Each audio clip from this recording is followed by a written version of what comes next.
Bismillahirrahmanirrahim. First of all, I wanted to introduce our group.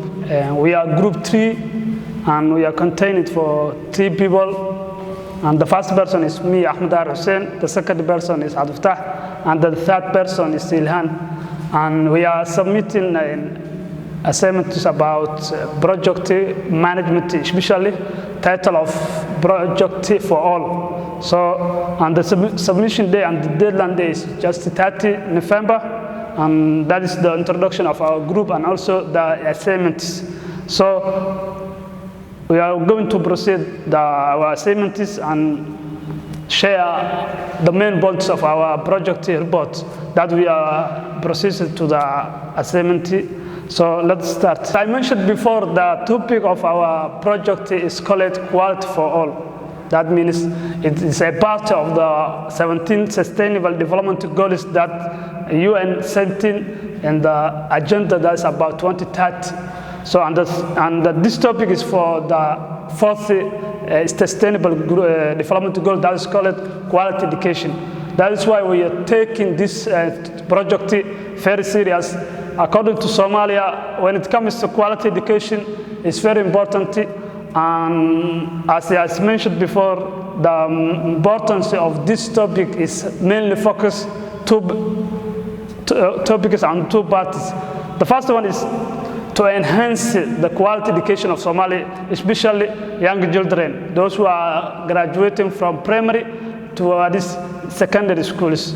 And also we are giving capacity for the teachers who are involved in this education platform, that we are giving a good training and also quality tools that they proceed their learning process. So that is the main objectives of this project, and we shall see the other parts of this project. But if I conclude the introduction of this topic, is the first one is just how to get quality education when it comes to Somalia. The second one, how can we achieve the goals of UN in order to improve whether it comes to curriculum and also the teacher qualification. So that is the introduction of our project proposal. And before we proceed the other topics of this project, so we have to mention the organization that is going to implement this project. And it's called MHRF, and it stands for Mogadishu Human Rights Foundation. Mogadishu Human Rights Foundation. And when it comes to their goal, it's a non-profit organization, and they work for 3 factors that will invade the other procedures. The first one is just empowering young people.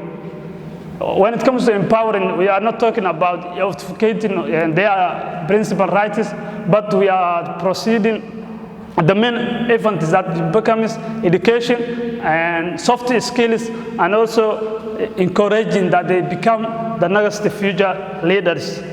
The other goal that this organization has is to empower social community awareness, and especially Somalia. When it comes to social mobilization, is very important because we are dealing with a lot of threats, war, and also other identity crisis. So that is the introduction of the organization who's going to implement this project, and it's called MHRF, Mogadishu Human Rights Foundation. Before we proceed the other parts of this topic, so every person who is dealing with a project, their questions they ask themselves for why our projects are delayed, why the projects are delayed. And especially Somalia construction projects and also other community projects, mostly they delay, and they took more than 5 years to accomplish. So the question is why the projects are delayed? Why the projects are delayed? There are many concepts who are dealing with this question mostly, but if we take the main focus areas of why the projects are delayed, the first one is lack of experienced workers. When you are dealing with a project, if you don't have a good workers who can do the job well, so you can't achieve your project time and scope. And especially in projects, we have three resources: time, and quality, and scope. So sometimes you want to achieve something who has quality, but you don't have a good time. So that means your workers, they don't have enough experience to do the job well. The second one, insufficient money. Most of project managers, they estimate the non-exact fund. For example, maybe this project is going to take more than $4 million, but for you, you imagine or you estimated 600,000. So if you want to achieve your goal, so you can't achieve because your estimated project is not doing well according to quality, time, and resources of the project. So that means the second factor is insufficient money or fund. The third one, insufficient of raw materials. Most of projects, they delay because of fluctuation of money. Sometimes in the last 3 years, we are dealing with something called COVID-19. So COVID-19, it causes a lot of lack of raw materials. So most of the countries, they don't have raw materials in order to produce something good. So they need to borrow the other countries from that raw materials so that they can't do something. But the third option that the project is delayed is lack of raw materials. So that is the summarization of the why projects are delayed. There are many projects points that make projects delay, but that is the three main important things that the projects delay. So the next question is, if the projects are delayed, how can we achieve this goal of accomplishing our projects on time? So there are some recommendations. If you do these recommendations, you will deal the main importance focus of the projects are not delayed. The first one is training for your workers. So if you have a good workers who can do the right time, at the right job, at the right things, you can't delay your projects. So if every time you wanted to do something, so you have to get trainer projects workers, so that who can know how the projects are accepted, how the project is to accomplish when it comes to some risks. So the first recommendation that you will give your own DRCs is will be training of your workers. The third one, it will be estimating of your project fund and time. So some project managers, they don't have any experiences when dealing with how to estimate your time and also your fund. So every time you want to deal with a project, first you have to estimate what budget I'm going to need that kind of activities. If I use this kind of activities, a lot of money, so what are the other activities that I will deal with? So that is the main important thing is that you wanted to know when it comes to not delaying a project. The last thing is that you are recommended to your people is incentives.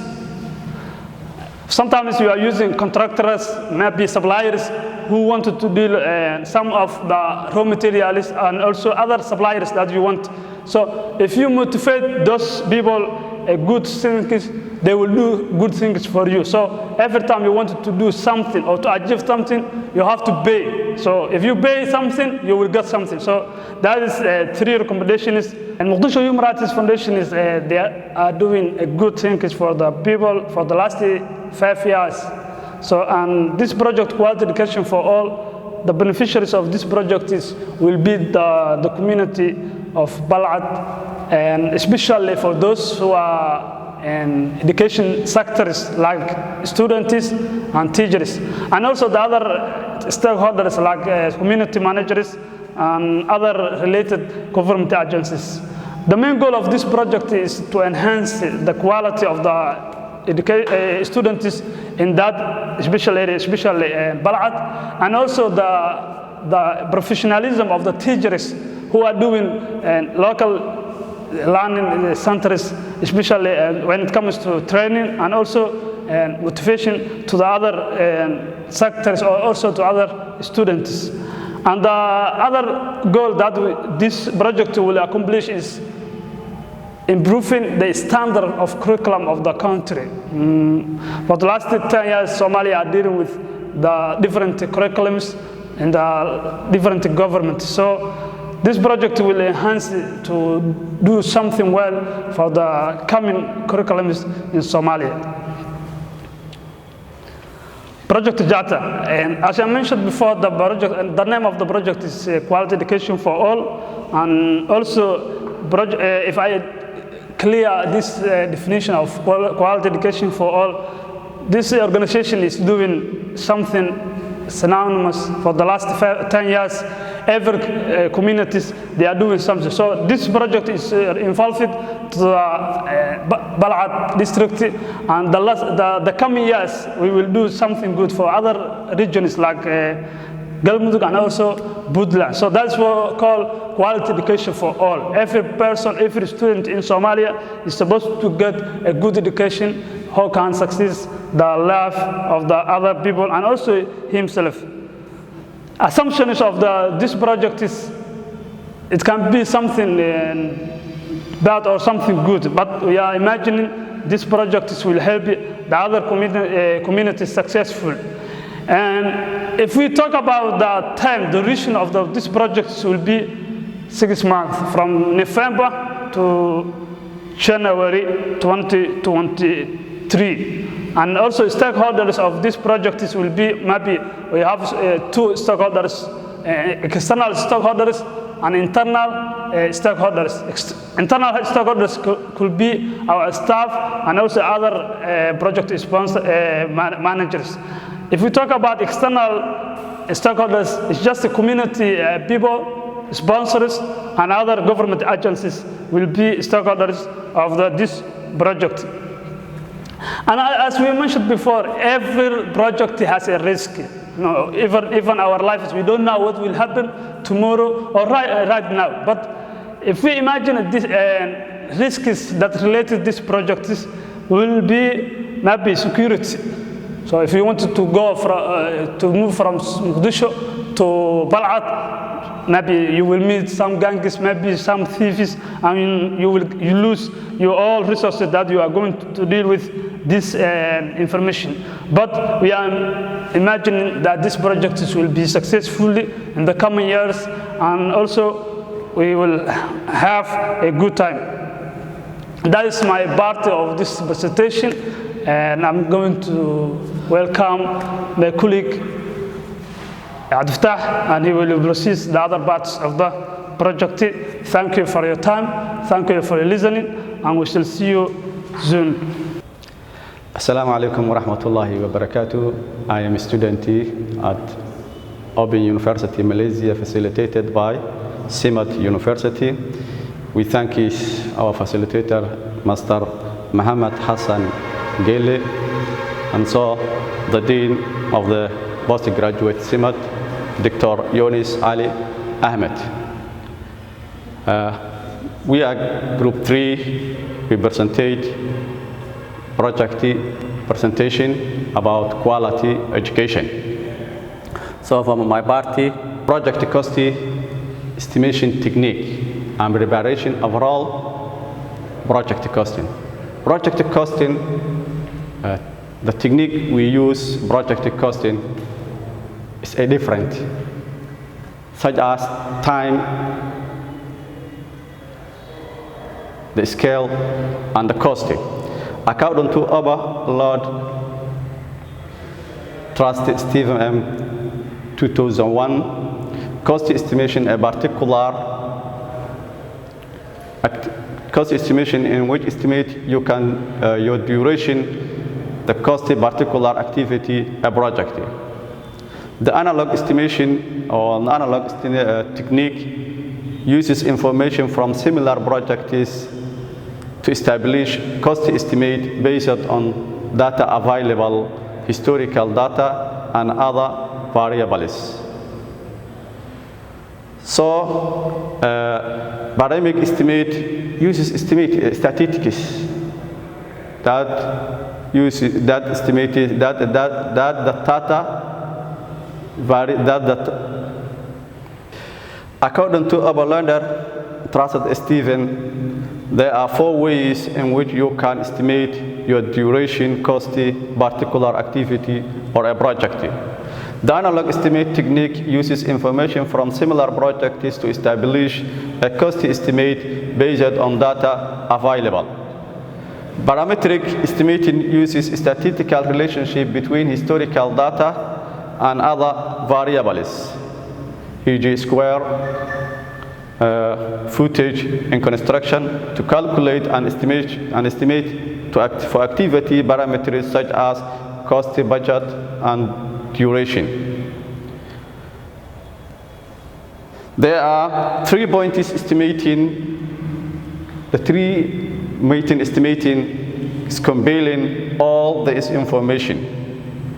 All the management technique to determine the probable outcomes of the future event is based on available information. Overall project costs or schedule, project schedule we use on this meeting for participants, 40 members, cost is at $35 per, and the total will be aka $1,400. Staff recruitment for 10 members, each cost is $22,500, total will be $25,000. Collection data for 5 members, $1,500, and the total will be $7,500. Teacher trainings for 35 members, each will be $7,646, and the total will be $267,600. Quality assurance, 1 member will cost $25,000. Distribution books for 200 members costs $400 per person or per member will be $80,000. Project completion for 1 member will take or will cost $25,000. Stationery for 1 member will cost $3,500. Handover in the project 200 will cost $20, and the total will be $400. Total budget of cost and the schedule will be $450,000. This is the diagram of work breakdown structure and critical path method activities. WBS of the project or produce is this: task, subtask, responsible agent, and deadline. The project staff and local education officials will take 13 October up to 21st October in 2022.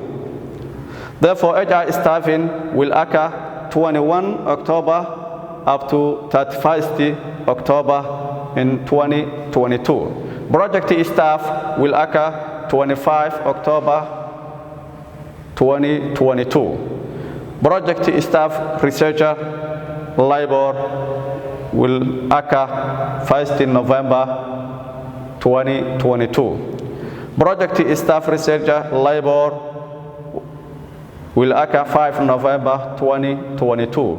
Project staff casual labor will occur 11 November 2022.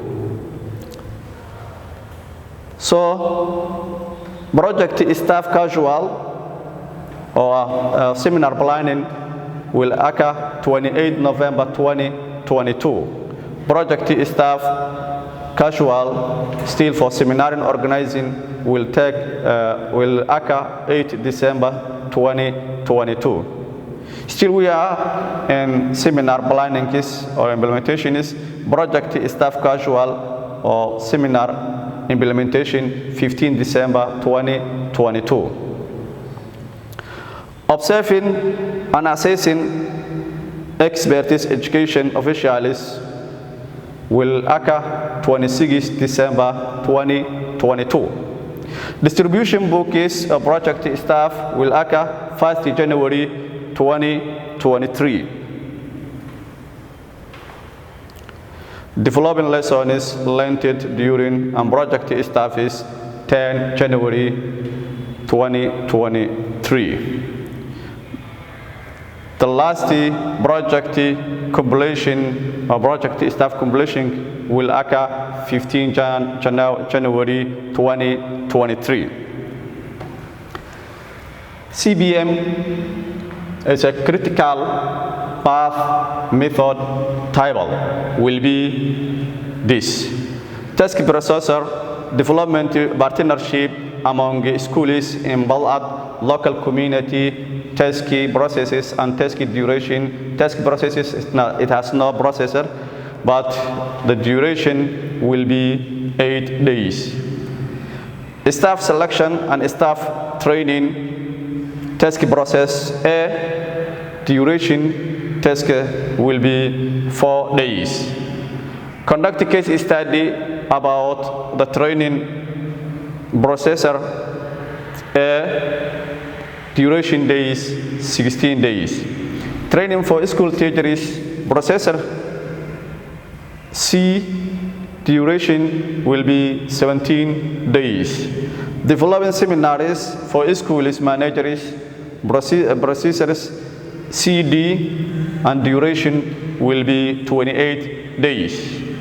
Observing and assessing quality of the training processor P and task duration 5. Distribution materials books for enhancing quality processor E and duration 5 days.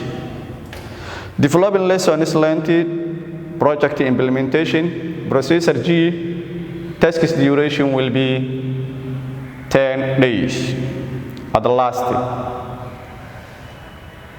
prepare project completion report processor E and G, and the duration will be 5 days. This is the critical path method table. It's like this. A, there's no processor and take 8 days. B, C, D. Therefore, critical path method is here. Project resource management, human resource management. This section explains the importance of having human resource management. Human resource management is the backbone of everything we do. Human resource management is important part for our project. Human resource management plan is a tool which will aid the management of this project human resource activities throughout project unit closure. Project organization charter that contains a staffing management plan include how resources will be acquired, timeline for the resources or skills, cities, training required to develop skills, how performance reviews will be conducted, recognition and rewards system. Recognition and rewards is the purpose of human resource management plan is to achieve project success by ensuring the appropriate human resource acquired with the necessary skills.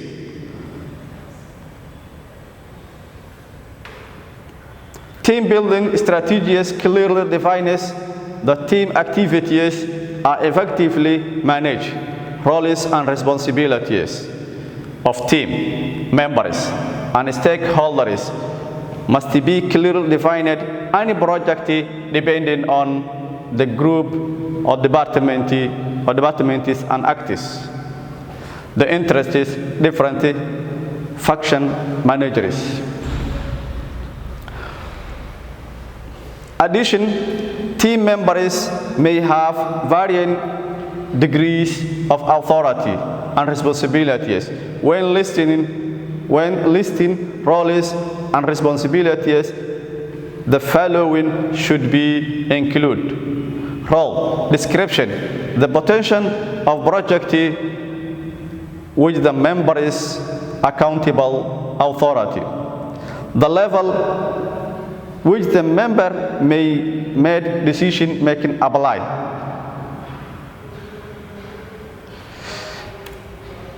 And the last of our project or my page is the structure of our project.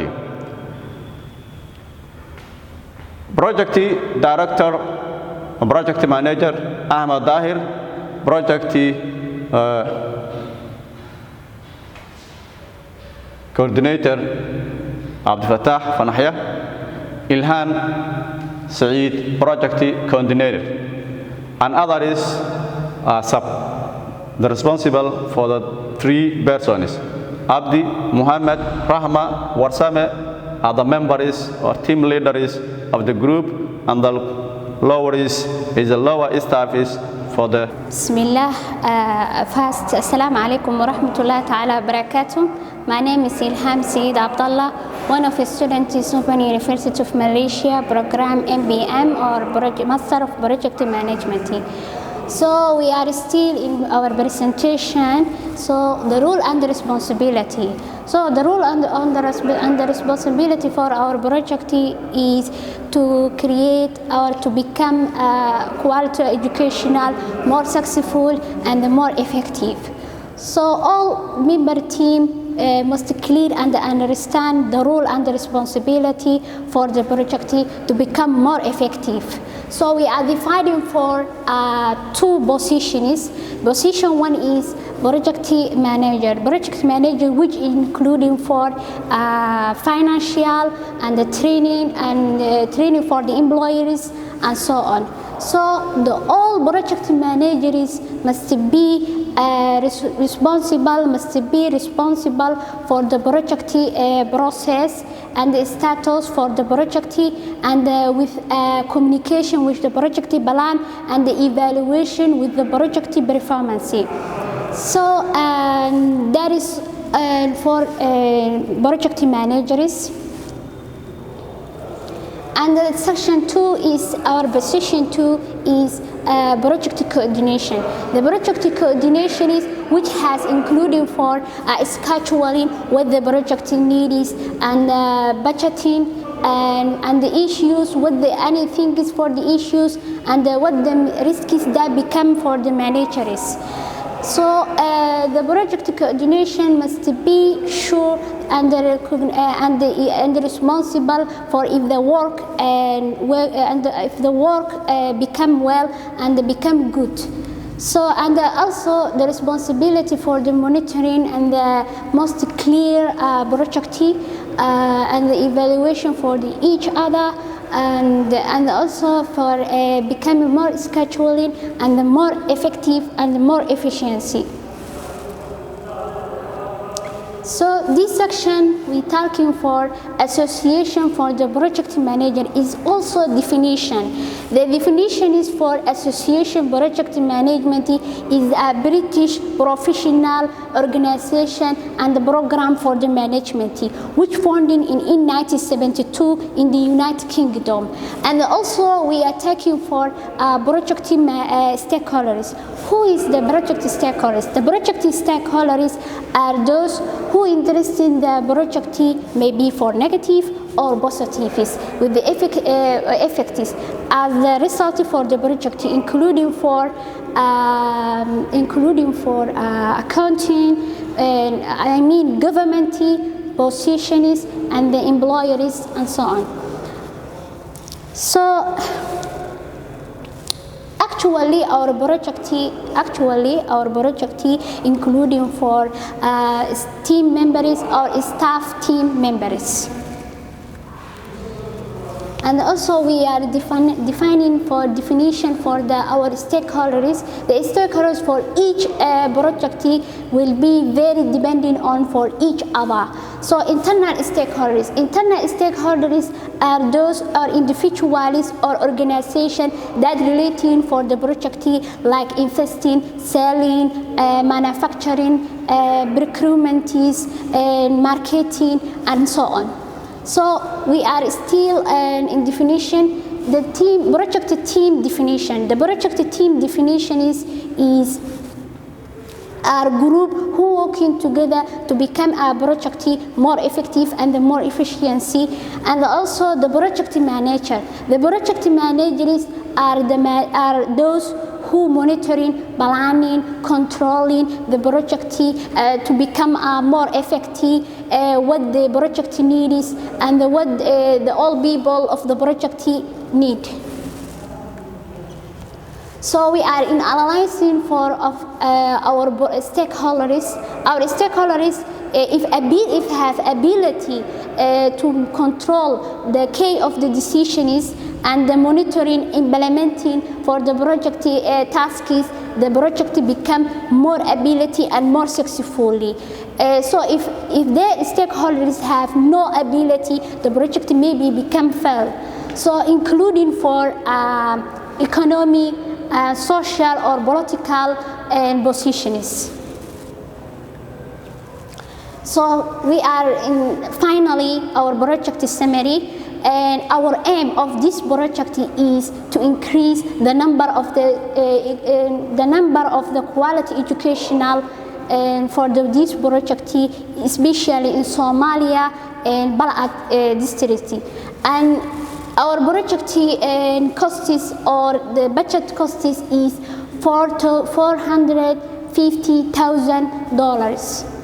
And the project has successfully for preparing the best teachers that have a best knowledge for the teaching students in this village.